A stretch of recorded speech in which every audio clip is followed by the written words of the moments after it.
भाजपा का विजय रथ भारत देश में धीरे धीरे आगे बढ़ता जा रहा है। उत्तर भारत में अपना जनाधार मजबूत कर चुकी भाजपा का निशाना अब हैदराबाद लग चुका है। जी हाँ, ये वही हैदराबाद है जहां असदुद्दीन ओवैसी सांसद है, यानी कि उनका गढ़ माना जाता है। अब भाजपा ने ओवैसी के घर में घुसकर नया खेल खेल दिया है। क्या है वो खेल, देखिए मेरे साथ, यानी कि पीयूष मणि अवस्थी के साथ। भाजपा लोकसभा चुनाव से पहले पूरे भारत में सीटों के बंटवारे को लेकर बहुत ही ज्यादा संजीदा नजर आ रही है।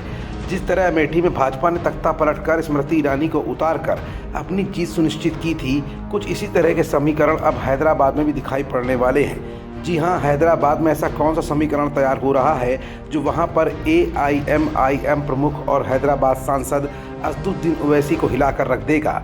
आखिर वो बदलते समीकरण क्या है और उस समीकरण से साउथ इंडिया में भाजपा अपना कौन सा ट्रम्प कार्ड खेलने जा रही है। इंडिया जंक्शन अपनी इस रिपोर्ट में आज भाजपा के उस एजेंडे का खुलासा करने जा रहा है जो हैदराबाद में गठजोड़ की नई राजनीति को बयां करेगा।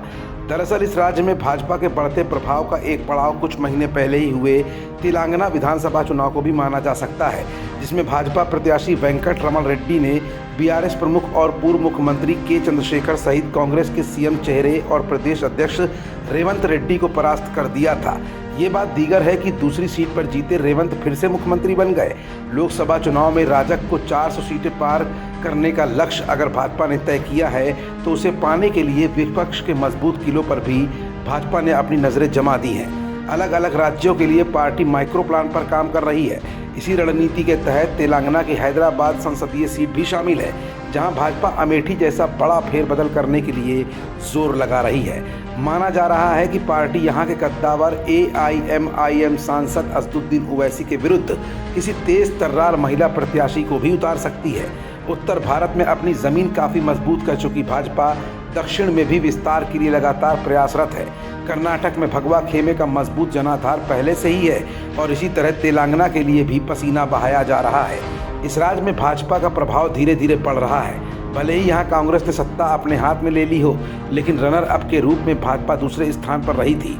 शायद विधानसभा चुनाव में मिले इन्हीं परिणामों से उत्साहित भाजपा के रणनीतिकारों को भरोसा है कि लंबे समय से ओवैसी के लिए अभेद दुर्ग बन चुकी हैदराबाद संसदीय सीट पर भी भगवा का परचम फहराया जा सकता है। इसके लिए प्रधानमंत्री नरेंद्र मोदी के आकर्षण और बड़े लाभार्थी वोट बैंक का आधार तो है ही साथ ऐसे चेहरे की तलाश भी की जा रही है जो स्थानीय मतदाताओं को आकर्षित कर सके।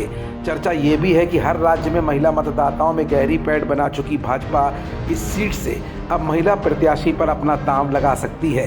तमाम समीकरणों के आधार पर तेलंगाना भाजपा महिला मोर्चा की प्रवक्ता नादिम पल्ली यमुना पाठक भी अपनी मजबूत दावेदारी ठोक रही हैं। मतलब साफ है कि लोकसभा चुनाव 2024 से पहले भाजपा गठबंधन नई राजनीति को नया मोड़ दे रही है, जिसके तहत भाजपा का साम्राज्य पूरे अखंड भारत की तरफ आगे बढ़ता ही जा रहा है और इसी विजय रथ को रोक पाना मुश्किल ही नहीं बल्कि नामुमकिन सा हो रहा है। जहां एक तरफ आंध्र प्रदेश में चंद्रबाबू नायडू को सेट करने के लिए भाजपा ने एड़ी से चोटी तक का जोर लगा दिया, तो वहीं इंडिया गठबंधन से जयंत चौधरी को तोड़कर NDA में शामिल करने की पूरी कवायद छेड़ रखी है।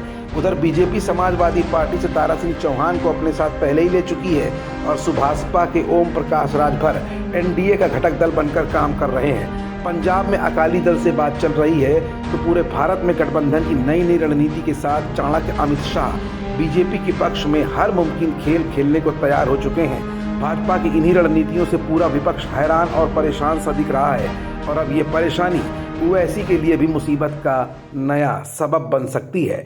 खबरों से जुड़े रहने के लिए सब्सक्राइब करें हमारा चैनल इंडिया जंक्शन।